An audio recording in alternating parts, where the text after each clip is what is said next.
Hey, Trailblazers, this is your host, Jason. And as you know, one thing we care most about on the Trailblazing Texas podcast is supporting small businesses that support our outdoor community.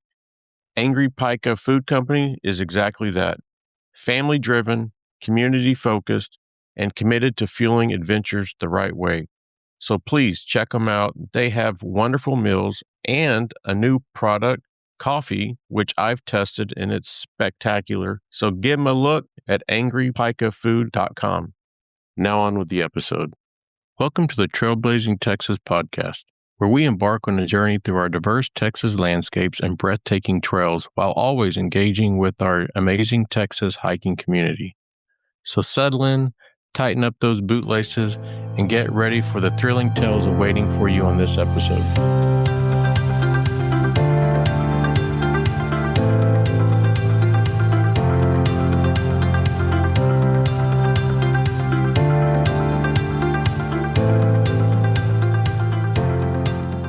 Welcome to the Trailblazing Texas Podcast. I'm your host, Jason. And today we are excited to have our next two guests on the podcast, true Texas hiking legends. We have Travis and Dan. Welcome to the podcast. Howdy. Thanks for having us. Absolutely. And to the listeners, this is going to be a pretty special episode. We are going to be heading back to the Guadalupe Mountains.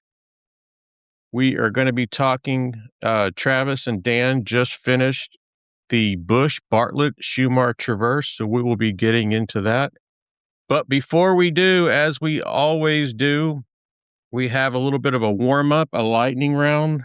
Dan, Travis, I don't know how much of the podcast episodes that you've listened to, but the listeners love it. These are surprise questions. You have not seen them.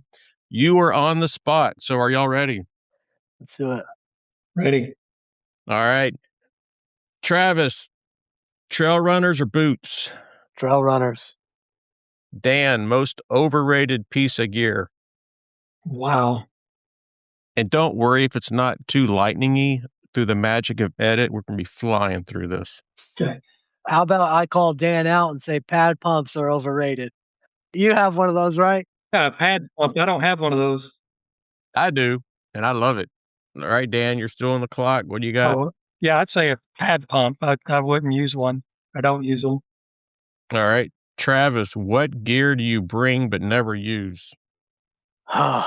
Pretty picky about my gear, but I'm going to say I'm lucky for the most part and don't have to pull out my first aid kit. All right. Dan, favorite backpacking brand? Mountain Hardware. Travis, hammock or tent? I'm a tent guy. Dan, favorite trail meal? Yeah, I can't remember the name of it. Green chili mac and cheese. Travis, camp stove or cold soak? Give me a stove, please. All right. I try. Yeah, cold soaking don't work for me. Dan, the most luxurious item that you take on trail? A pillow. Travis, what is one thing that you would never hike or backpack without? I guess enough water. I mean, I came pretty close on this one, though. Yeah. All right. Dan, do you actually read the gear instruction? No. Travis, most embarrassing gear fail that you would admit to? Oh, I would say I bought Gore-Tex shoes one time because they were on sale. And in West Texas, that's where I hike for the most part. That's completely unnecessary. They just made my feet stink really bad. So those got retired pretty quickly. Dan, are you an early bird or camp till noon? Camp till noon. Travis, favorite time of day, sunrise or sunset? Ooh, my favorite time of day. I guess I'm a morning guy. I'll go sunrise. All right. Dan, do you follow leave no trace principles religiously or mostly? As much as possible. Travis, this is a funny question. Longest you've gone without taking a shower while on a backpacking trip? Well, see, I haven't been on a very extended backpacking trip, so I'll say I've gone on some long car camping trips with backpacking mixed in where I didn't get a shower in though. So we'll go 5 days. All right. Dan, what is your most irrational trail fear? I'm sorry, Dan, you're getting all the hard questions. I don't. Let's see. I'll give you an example of mine. It's hog. It's running into hog. And if you Google Texas hikers attacked or killed by hogs, probably none. But I just have a phobia that, running into those on the Lone Star hiking trail, they're going to get me. Yeah, I can't think of any irrational fear. That could be an answer. All right. No irrational fears. Travis, yes or no? Have you ever gotten emotional on trail? Absolutely, yes. All right. Dan, this is an easier question. Which, in your opinion, is sneakier, raccoons or squirrels? Raccoons. All right. Travis, down or synthetic? Down. Dan, best multi-use item, duct tape or paracord? Duct tape. Travis, what is your most surprising wildlife sighting? I'm going to go with on this trip, we scared up a covey of Montezuma quail. Oh, wow. Yeah, I was pumped. Yeah, nice. All right. Well, you guys survived the lightning round. Thank you for that. So before we jump into the episode about the Bush Bartlett Shumard Traverse, what I think is the most important is that the listeners kind of get a little introduction of each of you, and also to see and how they can follow your content, because it's wonderful content. So Travis, just give us a little background about your hiking and backpacking journey, and then how can the listeners subscribe to the wonderful things that you do? I'll get the YouTube channel out of the way. That's Travis Fear. I'm not as active as my buddy Dan here, but I like to upload hiking videos every now and then, and sometimes I'll make bird watching content. I started peak bagging in 2021. Out of 38 7,000 foot peaks, I've got 24 so far. Thanks to my buddy Dan giving me these last two. And yeah, I'm a peak bagging freak like y'all. Nice. And to the listeners, Travis, he's there's no joking when it comes to birding. If you're with him and he hears a bird 5 miles away, he can tell you what it had for breakfast and the type of bird and the distance. So it's pretty amazing. So yeah, definitely if you're a birder, get connected with Travis, follow his content, because you will not be disappointed. Dan, what about you? Well, I've been backpacking probably since I was 12 years old. Dad got me started in the Scout Ranch down in the Davis Mountains, and I climbed Guadalupe Peak the first time.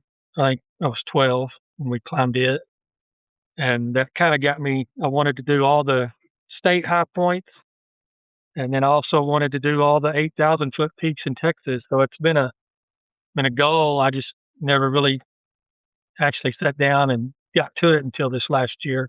I post a lot of my content on YouTube. West Texas Hiker is the YouTube channel. Mostly Big Bend and the Guadalupes is living in West Texas. And then Travis has gotten me kind of into birding. So Travis, I just bought a 400 millimeter lens. That's what you needed. Yeah. Nice. Going out trying to learn how to use it. Yeah, for sure. So I've known Travis for 2 years now. We met 2 Novembers ago at I guess it's the 4th or 5th annual Texas Hiker YouTube meetup.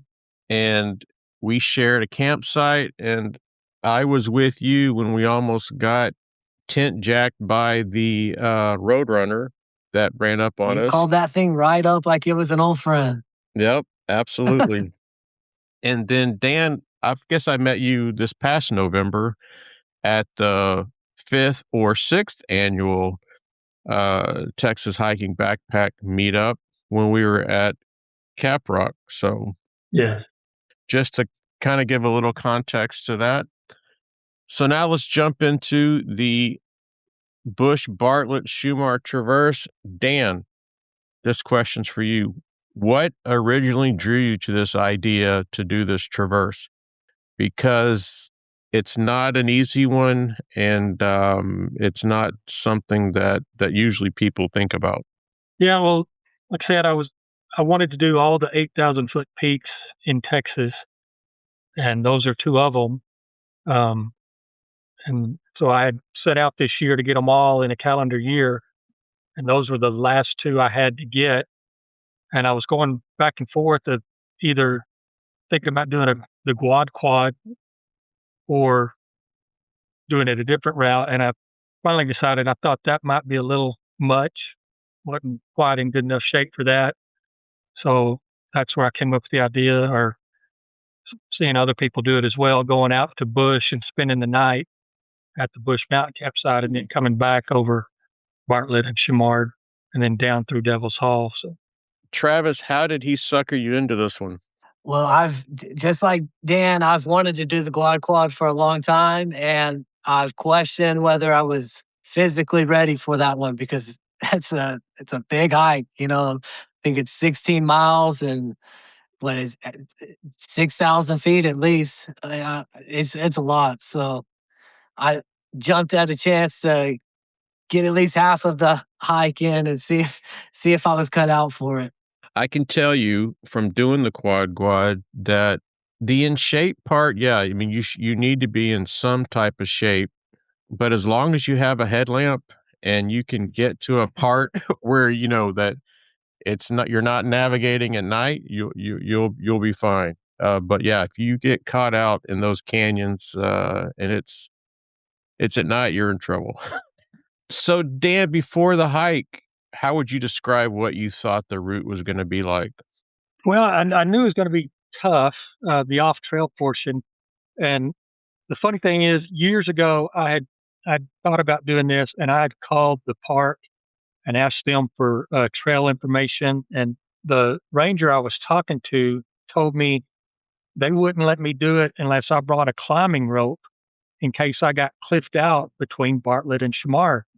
So somewhere in the back of my head, I got the idea that must be really, really tough between Bartlett and Shumard.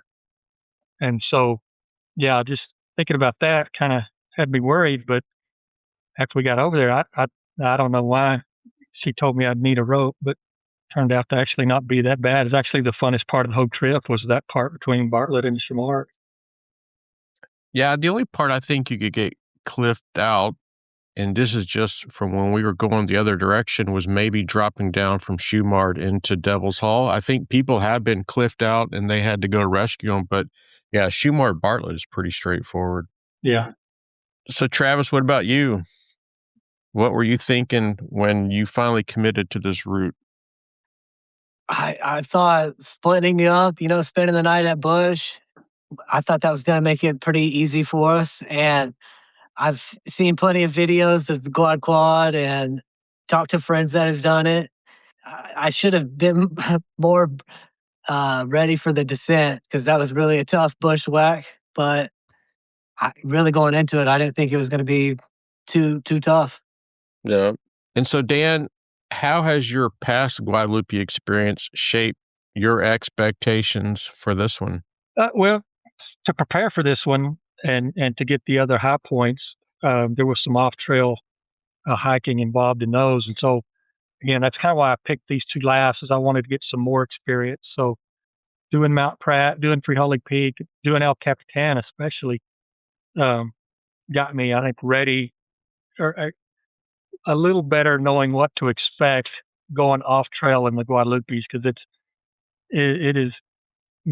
I underestimate it every single time.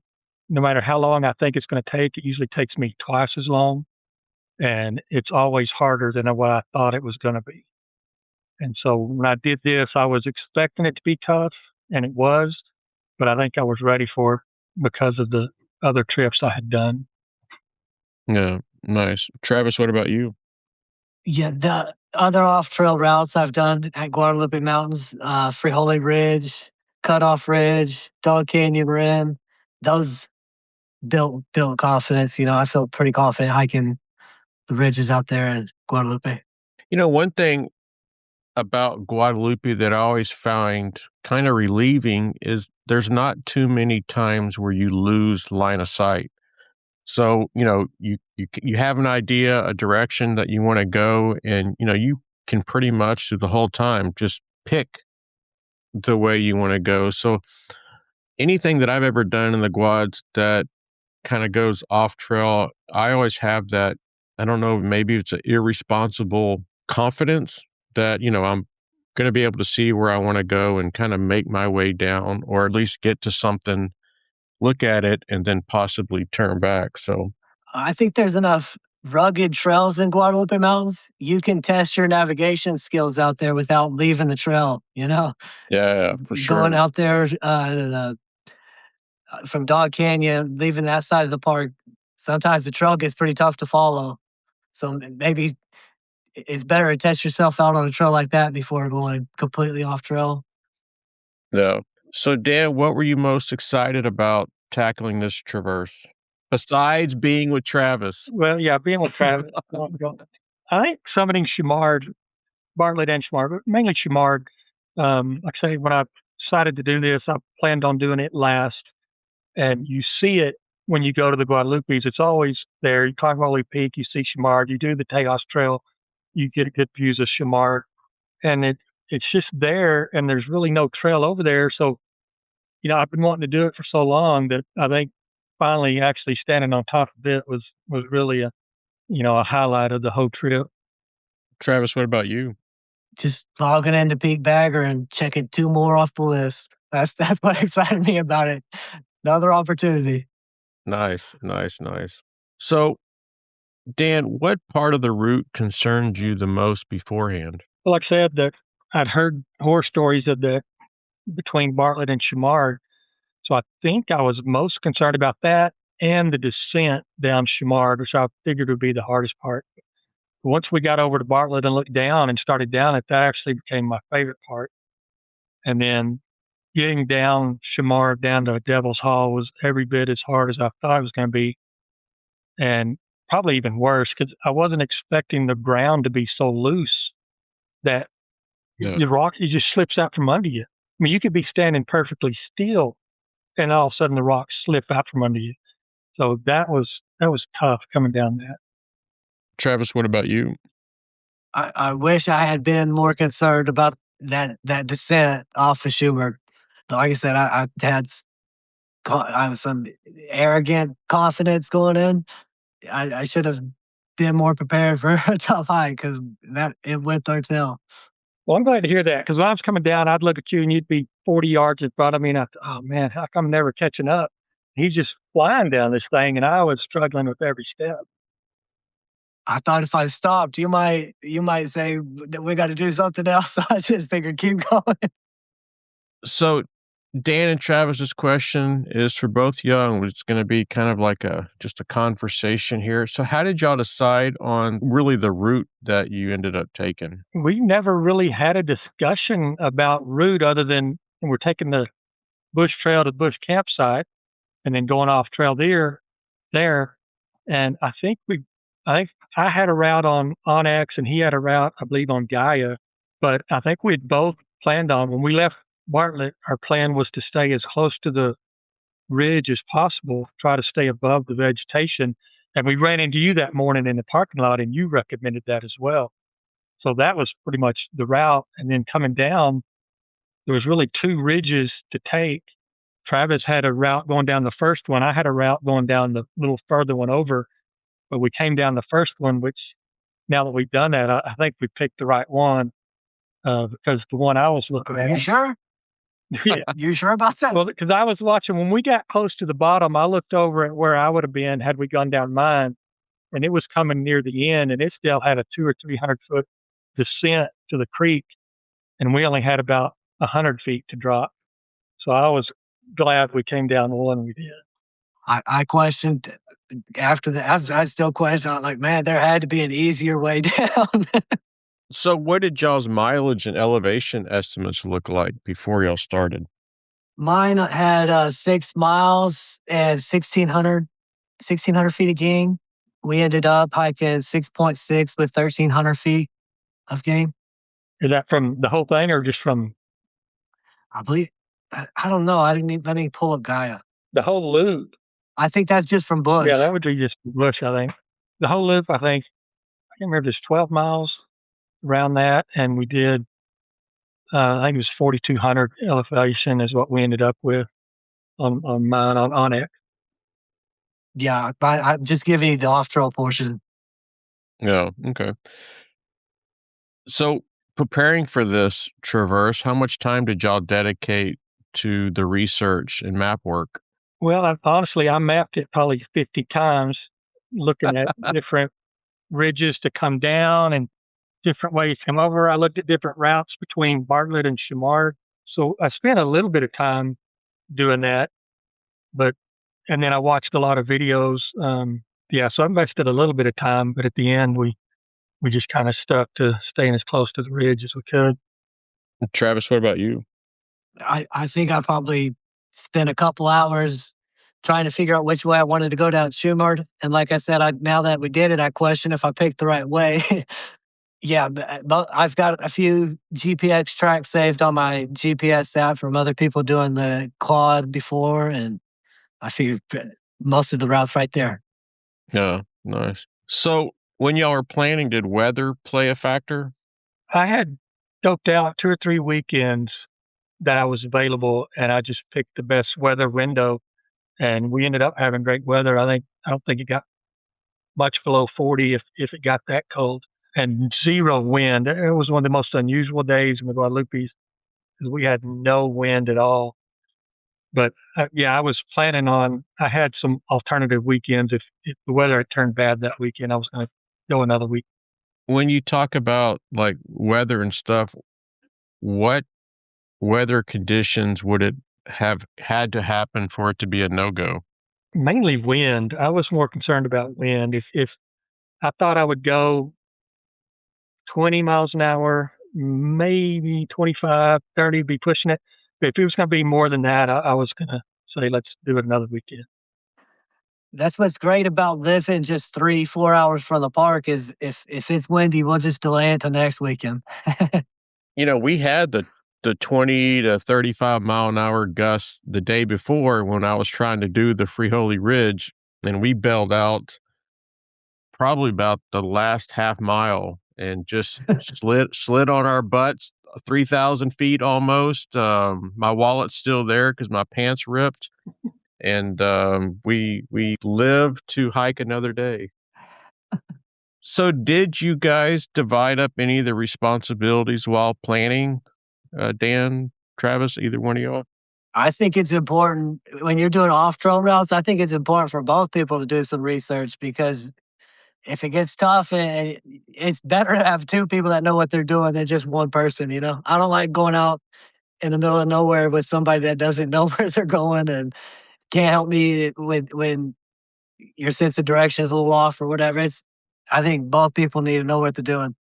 Dan, how do you feel about that? Yeah, and well, I'll admit I had a lot of anxiety about this because I thought I was going to do it solo, and Travis had mentioned. Don't do that. Yeah, don't do that.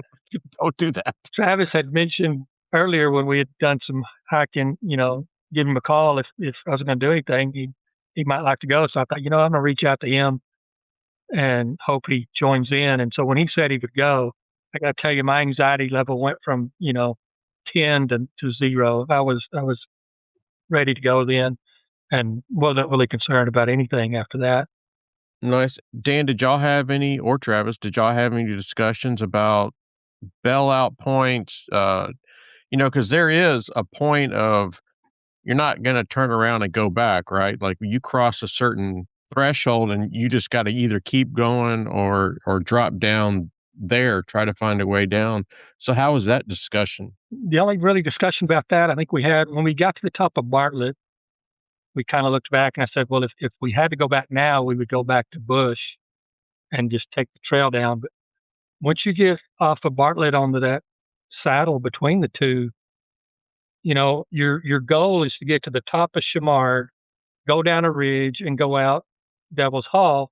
And your best bailout point is to go over Shumard, go down a ridge and go out Devil's Hall. So once you're there, you're committed. I mean, there was no bailout. We got to finish. Mm-hmm. Travis, how do you feel about that? I felt like as soon as we left the trail from Bush, we were gonna summit Bartlett and then Shumard, and we'd find our way back to Pine Springs one way or another. But yeah, I didn't think there was really a bailout option. Yeah, I mean, it's just you got to finish. Have a headlamp and either sleep out there at night and just try to get it when light comes, or try to make it through.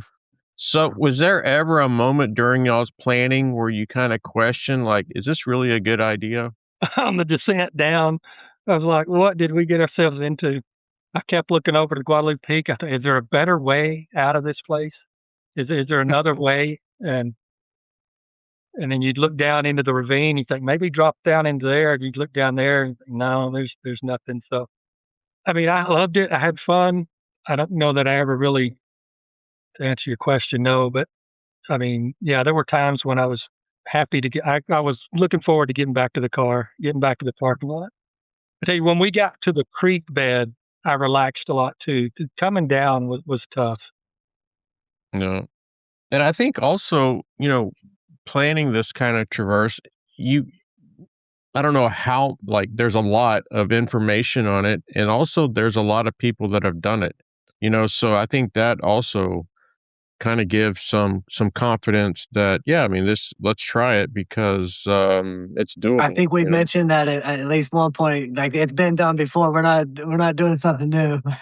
Yeah, if there was no information on it and stuff, then maybe that you could, or it would make sense to kind of question this. So, what about gear choices, Dan? Is there any gear that was non-negotiable you were taking it for this trip? Well, I went as light as I possibly could. So I took my lightest backpack, took my lightest tent, and then I didn't take any luxury items. I mean, I took the minimum to be safe. I think I had a liter more water than Travis had, maybe 1.5 liters more. But yeah, I went bare bones just to make it as light as possible. I did not want to come down Shumard with a heavy pack. As far as there was gear that I said was non-negotiable, was leather gloves, and then I forgot them. So I went without them. Yeah. Travis, what about you? My non-negotiables are lots of down because I'm not going to get cold. Nice. So if you look back at the gear that you took, were there any differences between what y'all packed, or was it pretty similar? Dan forgot his hat. I forgot my Texas Tech hat. Yes, I had to do it without my hat. You did it without your Texas Tech hat? Yeah, I had a Texas Tech toboggan I wore for part of it, but yeah, I don't know. I had stuff on the table, and it was still there when I got home. The hat, the gloves, and so I don't know. I guess I got excited to go and got stuff. You got to redo it. I know. I got to go do it again. So, what footwear did y'all choose? This is my mistake when I did the quad, is I used trail runners, thinking that, I don't want to take hiking boots because they're a lot heavier. My ankles are fine. And the trail runners that I picked, my feet are loose in them. And so when we were heading from Shumard to Bartlett, which for our route was the most dangerous, there's a section that's, I don't know what the angle of steepness is, but it's like as you're walking, I can grab bushes that are right by my head, and I have to walk with them holding the bushes so I don't slip and fall down the mountain. My feet kept rolling out of the shoe. And so that was my biggest mistake, and I'll never do that again. But what about you? What footwear did y'all use or choose to use? Yeah, I went with trail runners. The only issue I had, and I've done it before, is I occasionally kick a dagger plant, and I wish I'd had leather shoes. But I just went as light as possible, and I had done a bunch of off-trail stuff earlier in the year with the trail runners, so I felt comfortable with them. Travis, what about you? Same thing. I wear trail runners. That limestone will chews up the soles quick, but it's what's comfortable and what I'm used to. So yeah. And then when I did the Freeholey Ridge, I didn't learn. I did trail runners too. Well, I didn't think you owned boots. It doesn't matter what kind of shoes you have when you butt surf, though, does it? There you go. Well, it kind of, because they can stop you from sliding off. Slow you down a little bit, huh? Yeah, absolutely. What about layering strategies? The weather out there is very unpredictable no matter what the forecast says. So how did that factor into what y'all were planning? Dan got away with lighter layers than me. I think he doesn't get as cold as easy as me. I wore a sun hoodie and had a merino wool to throw on over the top, and of course down coat for in the evening. Jeff, that thing, I think I had three tops. I had a long sleeve shirt and then a fleece shirt and then a wind jacket to wear over it. But again, we were pretty fortunate with the weather. We had a good forecast, so I didn't carry anything real for cold weather. Yeah, nice. What about navigation tools? What did y'all rely on the most? I just followed Travis. I couldn't keep up. No. So I don't know what we were using. What were we using?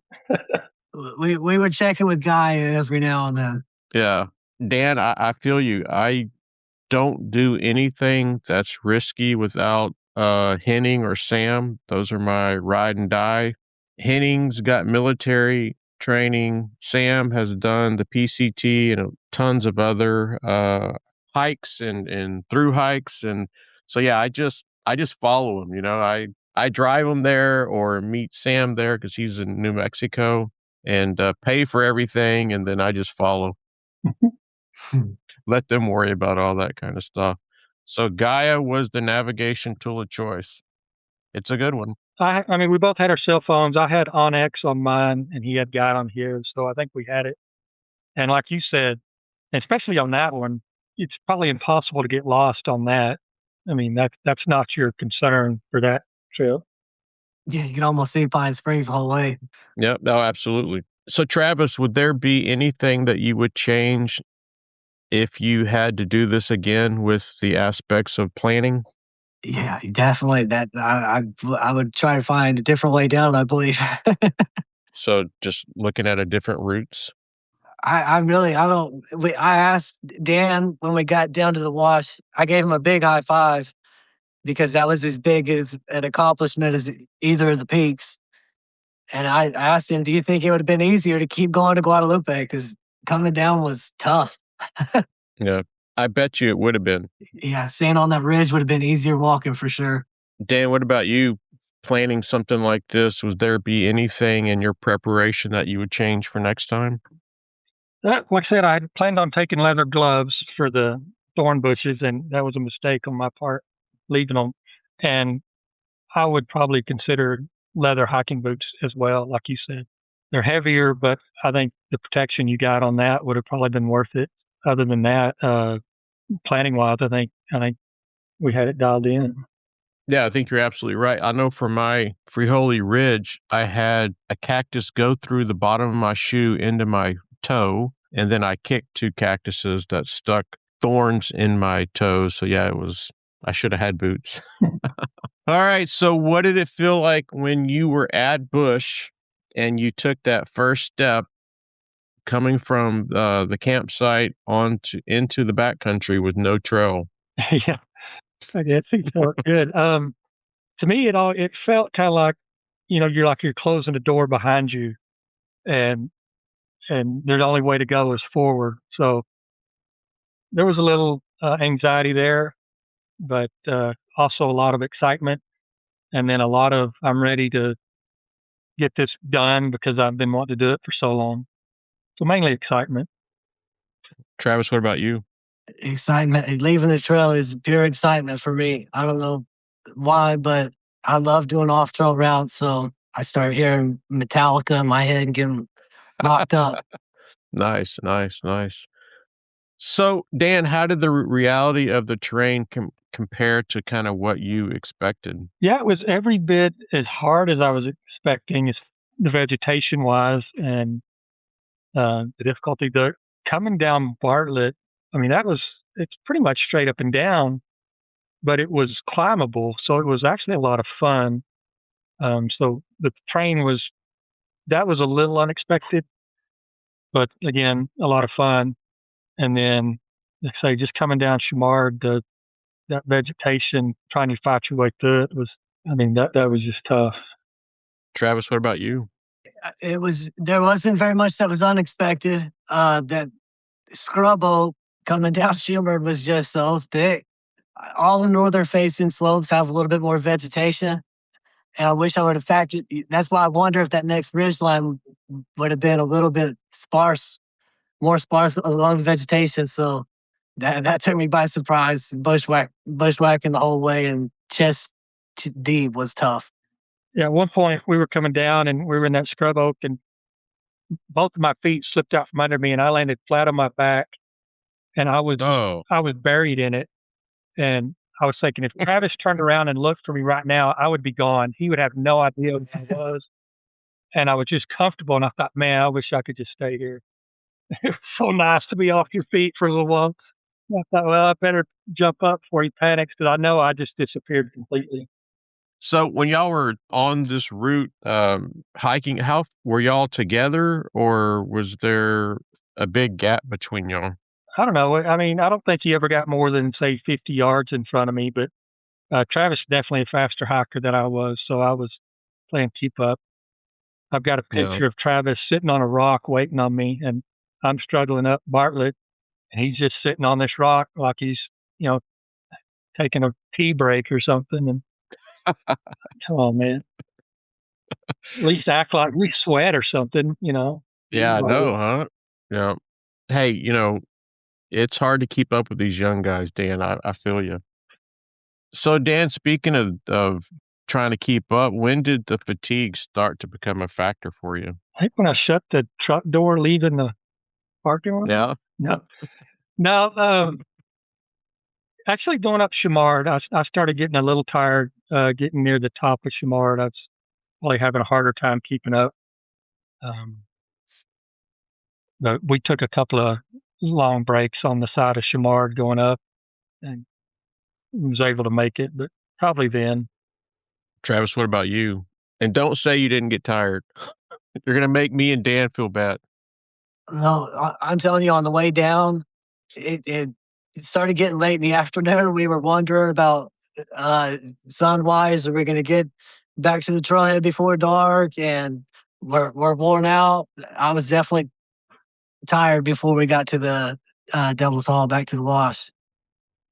Yeah, we keep whining about the descent, but that was one of the few climbs or trips I've ever done where going down probably took more energy than climbing up, just because you had to test every step going down because the ground was just so loose and probably a 30-degree slope. I mean, it's tough.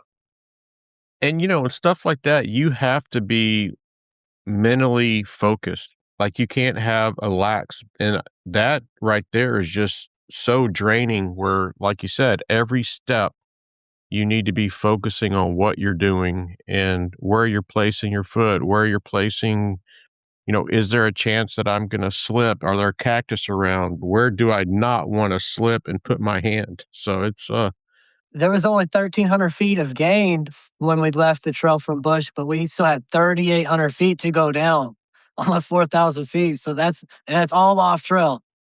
Yeah. What about exposure? If I remember correctly, I saw you the day y'all were heading out to Bush, and I think the day that y'all went out on the Traverse, it wasn't an overcast. Was it a sunny day? Yeah, I think it was. Like I say, we had pretty nice weather. I don't remember it being cloudy. It was a little colder day. The first day was the coldest day. And it was windy the first day, too, because I remember on the way to Bush, I did get cold. But the next day was nice. And so how was that sun exposure for you guys? We both had sun hoodies, and so we both wore long-sleeve shirts. So I didn't really notice anything. I didn't get sunburn anywhere. Maybe my face was, probably my lips and face got a little sunburn, but that's about it. Yeah, that's one thing I don't think people understand about hiking in the Guads is I don't care what the temperature is. There's not a lot of shade, well, depending on where you're at, but man, that sun will cook you pretty quick if you're not prepared or ready for it. And that was probably one of the wind dries you out too. Yep, absolutely. But that was probably one of my biggest lessons, starting to hike there in the Guads is figuring that out, that, man, that sun doesn't play around. Yeah. So, Dan, what moments stand out to you as emotional high points of the traverse? Reaching the top of Shumard was obviously a big high point. Like I say, it's been on my list for so long, and to finally get to check that one off, that was really nice. And then, as Travis said, when we stepped off and we're in that creek, you just felt a sense of relief, like we are going to make this. So gave a big high five. And then again, when you get back to the parking lot, you're like, finally, you can enjoy what you've accomplished. You don't have to work anymore. But I think being on top of Shumard was probably the big high point. Did you tear up a little bit? No, because Travis was there. I didn't want to cry in front of him. No, but this is funny. I was feeling proud of myself. I made it, and here we are on top of Shumard, and he picks up the register and starts reading the summit register. He was feeling bad about himself, saying, "Man, I'm 60 years old. You're dragging a 60-year-old man up here." And he pulls out the book and goes, "Oh, hey, here, a few months ago, a 65-year-old climbed this. Not that I'll quit complaining." Yeah. So, Travis, what about you? What were some high points of the trip? Did I tell you we scared up a covey of Montezuma quail? You did. That's always going to be a high point for me. All right. No, I agree. Shumard was a high point. Getting back to the wash, I almost feel like that was maybe even emotionally, it was even bigger high point. Like, man, thank God we did it. We got down. I felt like it was going to be easy from there back to the trailhead. So I was pretty excited when we got down. And seeing the trailhead, of course, is always a relief. And what about any low points, Dan? Was there any low points during the traverse where? We keep talking about the descent, but yeah, there was a part coming down the descent where I was like, "Will this ever end?" And I remember there was one part where it got even steeper and just loose rock, and I just slipped all the way down.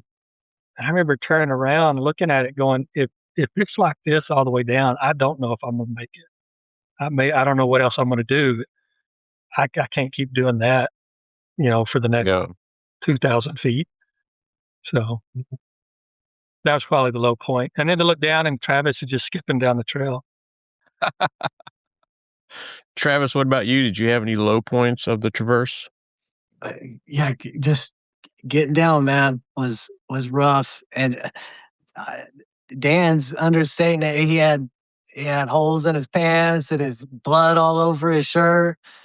I remember laughing. We were saying, if there's anybody at Devil's Hall, when we get to the other side, they're going to say, "Where have you guys been?" Because it looked like you've been in war. Yeah, I had ripped pants and blood all over me, and he looks fresh as a daisy. And we come walking through there. I looked like his prisoner or something. Oh, man. So how would you describe your hiking partnership on this route? Never again. It was fun. I enjoyed it. I really enjoyed Travis. Like I say, like you said earlier, we're walking along, and all of a sudden he stops and goes, "I hear a western crested, ruby throated," and I'm like, "What?" I said, "What?" And then he finds it. And that's what's weird is then he points to it. Okay, yeah, I see it now, but I certainly didn't hear it. But yeah, it was fun. He kind of opened my eyes to the birds. I was kind of oblivious to them. If one landed in front of me, or if I like owls, I can recognize owls or hawks, but the other birds I just really kind of oblivious to. But he was pointing them out, and so that's fun. I enjoyed getting to know him and learning a little bit more his personality and his love of the birds was really neat. Travis, what about you? Dan is a great hiking partner. I've got a few other peak bagging freak buddies, but they don't like backpacking. They'd rather day hike. So I told Dan while we were enjoying sunset, a romantic sunset in a bush, how our styles mesh together well. We got similar goals and similar hiking styles. So I have a great time hiking with Dan every time. Nice. So through this whole process and into the route and as you guys were figuring all this stuff out, did any of you naturally take on a leadership role? Dan's the leader. He's got to go into the visitor center and talk them into giving us a permit. That's not my job. Yeah. No, that's the easy part. As far as leadership, I don't know. There was never a point where one of us needed to step up, I think, and take charge or anything. But like I say, Travis was in front so much that I just kind of said, unless he walks off the edge of a cliff, I'm going to follow him, so that's kind of what we did. So how did you guys support each other during like the tough sections? Well, Dan literally supported me down in Devil's Hole. I had tired legs and was overconfidently bounding boulder to boulder.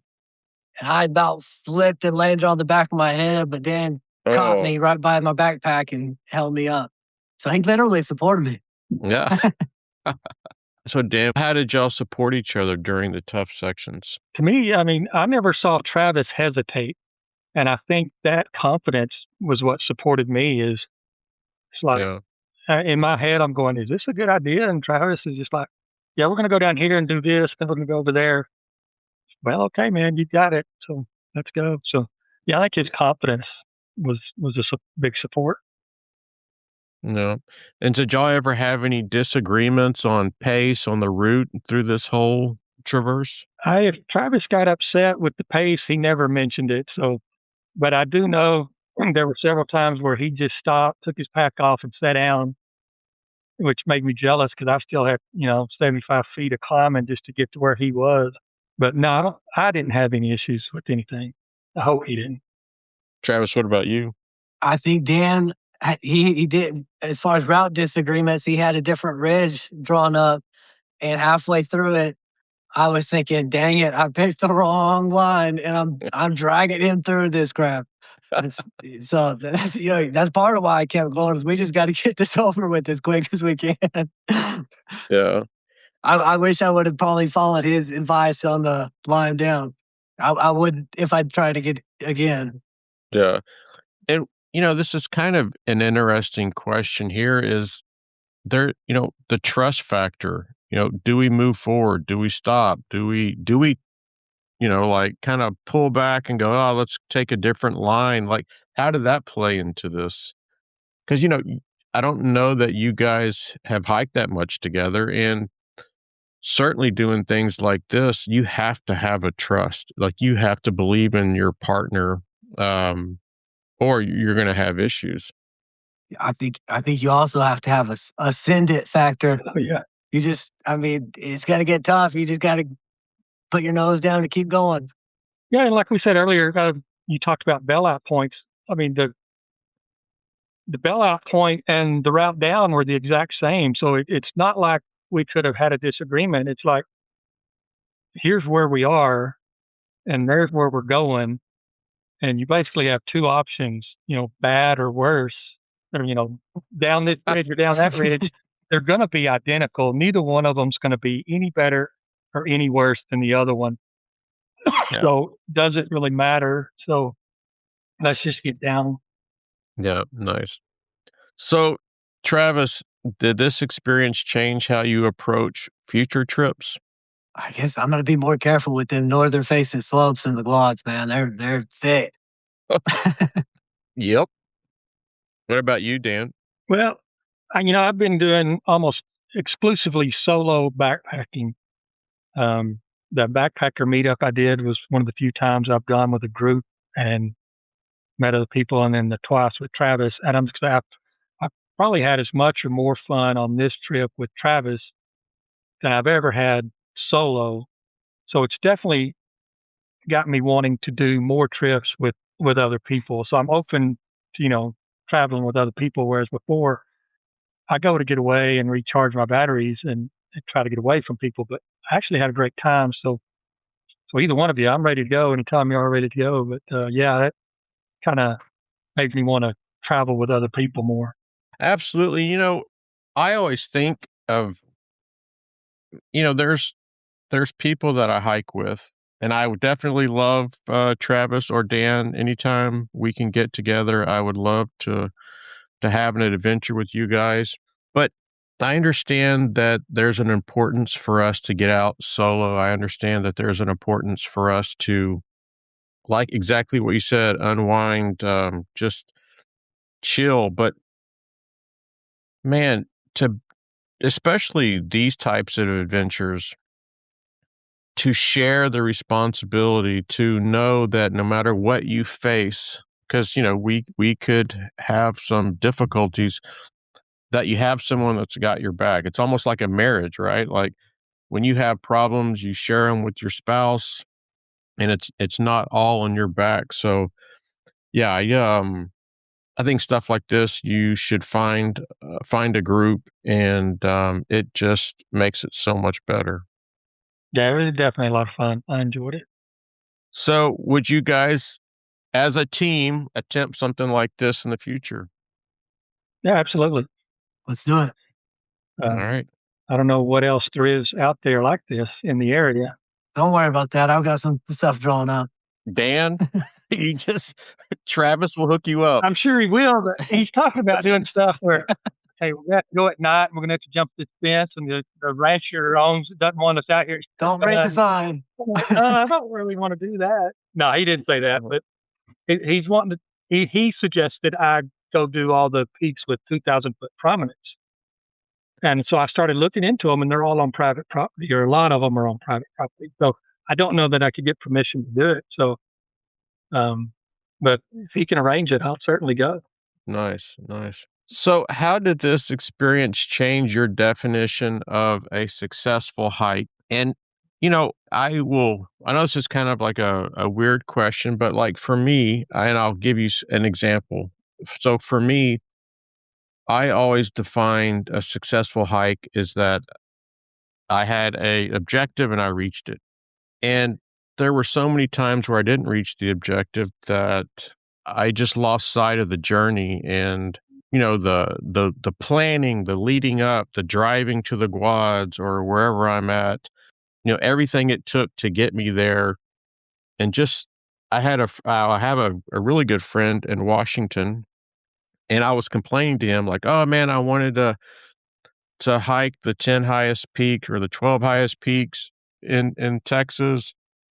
And, you're with people that probably aren't in as good a shape, or they cancel on you. And, I'm complaining to him like, oh, pissed off that this or that. And, I'm never going to get this stuff done. And he just like, how boring would it be if you were always successful, right? Like the way you're looking about this is really, he didn't say these words, but it's really all wrong. It's the journey that's makes it to me now a successful hike. Just everything leading up to me stepping foot on the trail and then putting that first foot on the trail, to me, it's a success. So what about you guys? Dan, go ahead and go first. Well, it's funny. I mean, I agree with you. It's funny. That's how we actually met, Travis and I, is I had failed to get to the top of peak in the Davis Mountains. And I 80-40, and I cliffed out, and Travis reached out and said, hey, I've got a GPS track. I'll send it to you if you want it. And B, I'll go with you next time if you want to go. So I said, well, let's go. And so the next open day we went. And so that was our first hike together, and that's how we met. But like you, I've had a lot of trips where I'm so goal oriented that's sometimes that's all I can focus on. And that's one of the things I like about backpacking is it forces me to slow down and not be in such a hurry, because you can't be in a hurry when you're climbing and with a big heavy pack. But so many times I didn't make the goal or the target I wanted, that you just have to learn that, the success is just being out there and enjoying it. And so and this was kind of the same, although I think we were successful in our goals, but more than that, I mean, I just had a great time. Even if we hadn't have made the summits, I would still had a good time. Travis, what about you? I agree. I've had my failures in the mountains, but I've never had a bad day in the mountains. So anytime I'm out there, I don't take it for granted. I might spook up a covey of Montezuma quail and lose my mind. So you never know. No. Yeah, I'm always just excited to be in the mountains. That's my goal. Get to the mountains. Nice. So, Dan, what about you? What personal lessons did you take away from this trip? I guess I'm not as deep as other people because I don't really have these big epiphanies. But Yeah. one thing is just, and I think I told Travis this. I said if I was alone doing this, I think I would have turned back at the top of Bartlett. I don't think I would have made it on. So, I mean, that's one thing I think I took away from this is don't shy away just because it's hard. Just keep going. Slow down, think it through, but work your way through it, and don't turn back just because it starts to get hard. Yeah. Travis, what about you? What I took away is I learned half of the quad traverse. I've got half to go now. Yep. So, Dan, what about you? What, if any, mistakes are you grateful didn't turn into something worse? So, were there any mistakes that you think you made on the traverse? So we were just started up the Taos Trail. We were probably a mile in, and I don't remember what it was. Something was poking me in my pants. So I reached into my pocket, and I don't know how it happened, but my pocket knife had come open inside my pants pocket. It's a knife that it's easy opening. It's got the little flip switch on the back, and somehow it had opened in my pants pocket. And when I put my hand in, it just sliced my finger. And so I was bleeding from that moment until 2 or 3 days later when, so I had blood all over me. So that was the mistake was, stupid slicing my hand open in the first mile. I'm trying to put a Band-Aid on without Travis seeing me because I don't know what he's going to say. He's thinking, man, I'm up here with this noob, can't even make the first mile. So, yeah, that was my big mistake. Travis, what about you? I know there wasn't any, but can you think of just No, I definitely made when I was boulder hopping with tired legs, that was a pretty big mistake. I was lucky Dan was there to catch me and break my fall. But I mean, on these off trail routes, it's so many falls. It seems like you're an inch away from something really bad happening. Yeah, for sure. Yeah, when you get in the Guads, there's always something that can happen that's not going to be good for sure. So, Dan, I love this question. Would you recommend this route to others? And if you did, under what conditions? I mean, I would definitely recommend this to others. The views on this trip were just incredible. I mean, that was just part of it. Especially from Bartlett all the way to Shumard, you're just on that ridge. It just incredible views. So I would recommend it, but I would not recommend it for your first time going off trail in Guadalupes. This isn't the trail to learn on. So I would do some other stuff in the Guadalupes, in the bowl area, whatever. Just understand what the Guadalupes are all about before you take on probably one of the biggest challenges there. I mean, that's why I say I wonder what conditions, like say, we're fortunate where we live, we can watch for a weather window. I know if you're not and you come out there and then the weather turns bad, you're probably more than likely going to attempt it anyway. But I think you got to be ready to say, call it and say, no, not this time, go do something else. But I would say go do it. I'd recommend it to somebody, and I would say, but do it in the winter when there's not too much wind. Travis, what about you? I would not recommend this unless you're a peak bagging freak that enjoys type 2 fun. It's a tough one. Yeah, I would tend to agree with you, Trav. I wouldn't recommend it to anyone that's not really, really experienced in the Guads, like you said, Dan, and also just in general, an experienced hiker, backpacker, you can read a map. You understand the dangers that can happen with decision making and that. So yeah, I would definitely try to fill you out, or someone that I'm talking to, about is what their experience level is, and those sorts of things for sure. Yeah, I've always thought the Guads were a little more. Even the trails there are not. It's more intermediate hiking. I've always thought the Guads were a little more advanced backpacking than, say, something like Big Bend or probably the Lone Star Hiking Trail.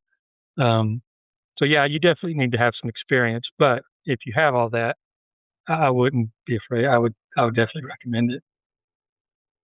All right, Dan. So you've just recommended the route to me because I'm qualified. What advice would you give me to do this traverse? I would say do some training, get in shape. And like I said, I planned this one last of all my climbs this last year because I went to the Guadalupes a bunch, and I got myself in trail shape by doing Bear Canyon, doing Guadalupe Peak, doing Bush Mountain Trail. I would say get in shape and not go alone. Go with somebody that has been there before. Yeah. Travis, what about you? I would maybe advise them to think about doing the whole quad, or at least trying a different route down from Shumard. Yeah, I just tell them, if you're coming down from Shumard, be ready for a tough bushwhack. This is rough. You're going to bleed. Yeah, and I'm trying to think, when we did the quad, I don't remember the ascent to Shumard from the Guads being that horrible. What really got me was that one little section heading from Shumard to Bartlett. And but we didn't go the ridge line, because when we got up to the Guadalupe Peak, it was still dark, and so we were dropping down from the peak to walk the ridge as much as we could, and we couldn't see. So we're like, all right, yeah, this is going to be dangerous. So I don't know how far we walked, not that far, but from the peak back down the trail, but it was before we got to the Guadalupe campsite, and we dropped off somewhere off the trail there and did it. And the frustrating part for me about that is, it seemed like all the elevation through our route, it seemed like all the elevation that we gained, we ended up losing to get to the next peak. And then we did all this and then lost it all, and did all this and lost it all. So that was kind of frustrating, especially when you're looking, as the sun comes up, you're looking at the ridge and go, well, crap, we could have just walked that probably for a lot of it, and it not been, so up and down, up and down. So, Dan, now that you've done it, you've had time to kind of reflect on it. How does this hike, this traverse, this trip sit with you now? As always, the more distance, the more time, the more I enjoy it.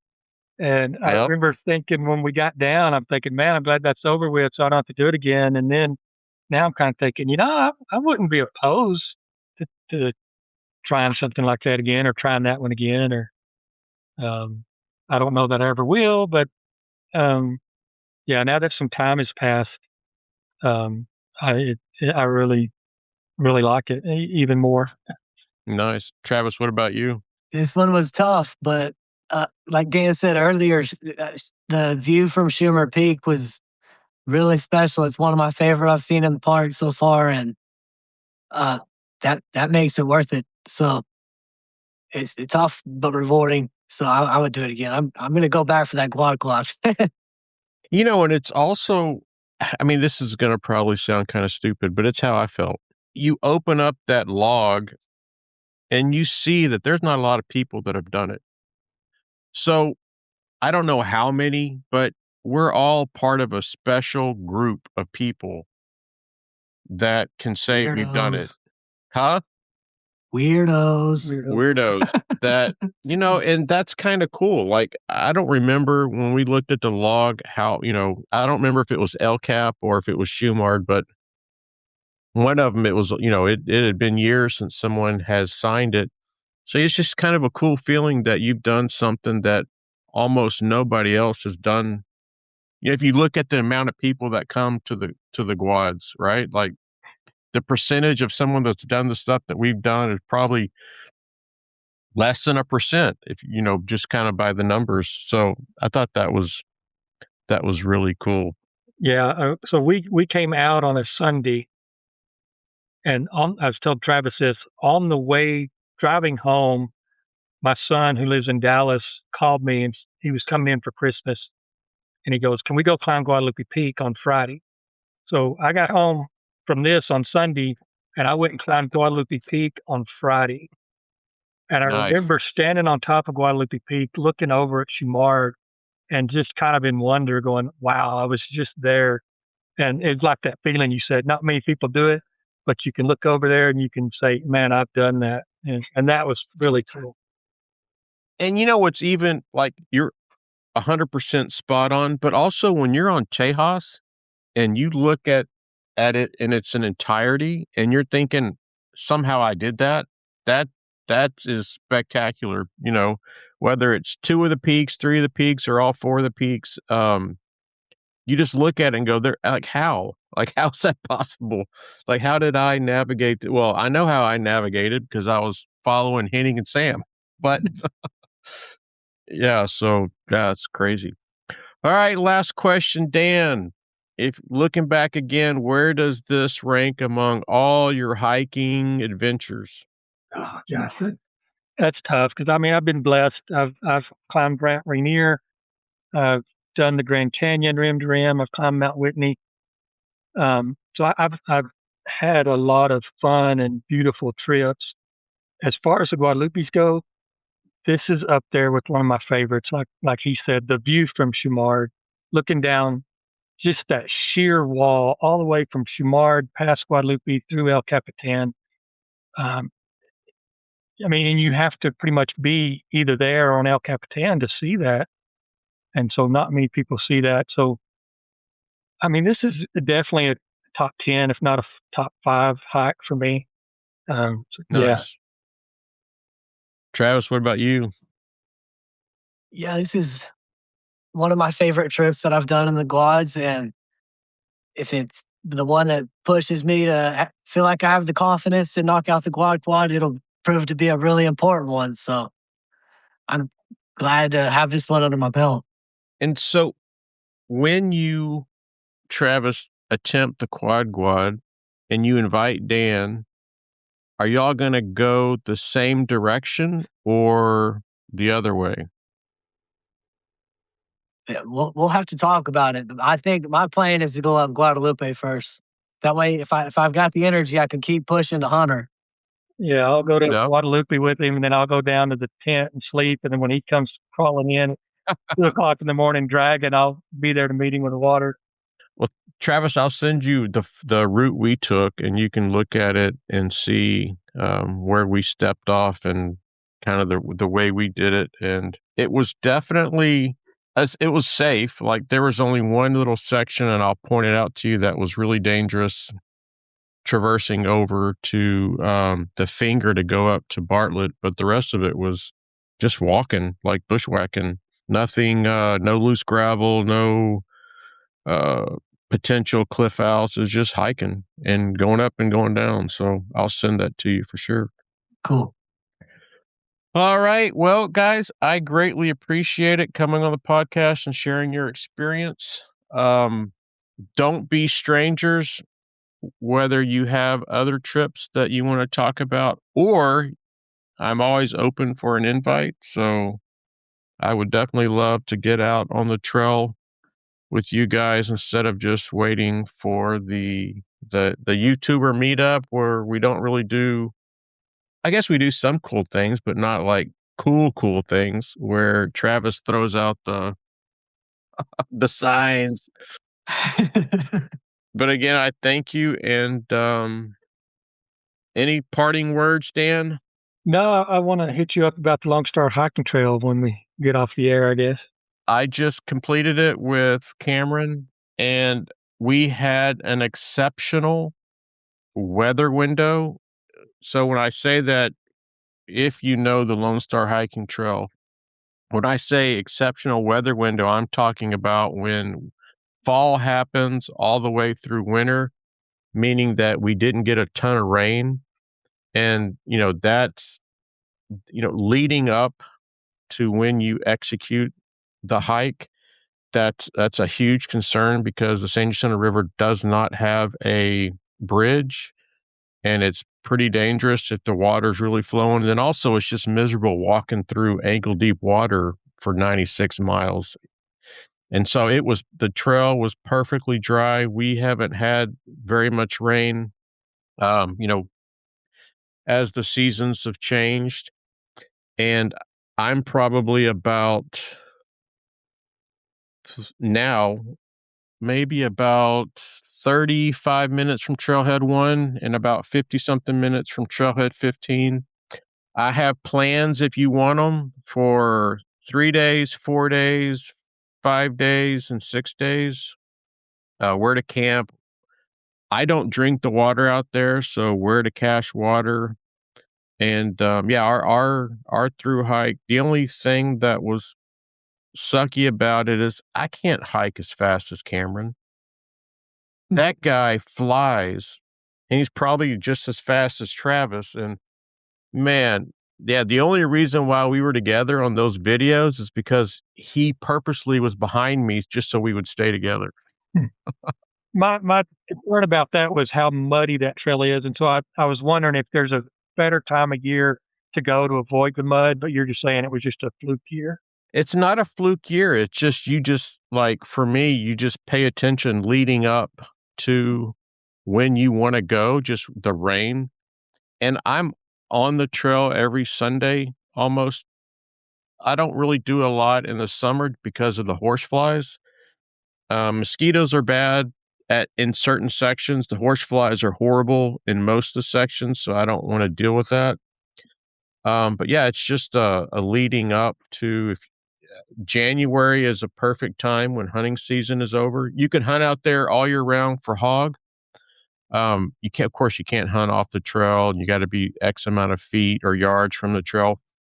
But, deer season, you can still hike it, but, you're just going to hear gunshots all around you. Mm-hmm. You have to stay at a hunter's camp or a primitive campsite. But, the other times of the year when it's not deer season, you can sleep wherever you want, whether it's in a primitive camp, hunter's camp, or just like the first night Cameron and I did it, we slept off a Forest Service road just because it was getting dark, and we, I think, reached mile 25 out of our planned 28, and so we just ditched off to the side of the road. But yeah, it's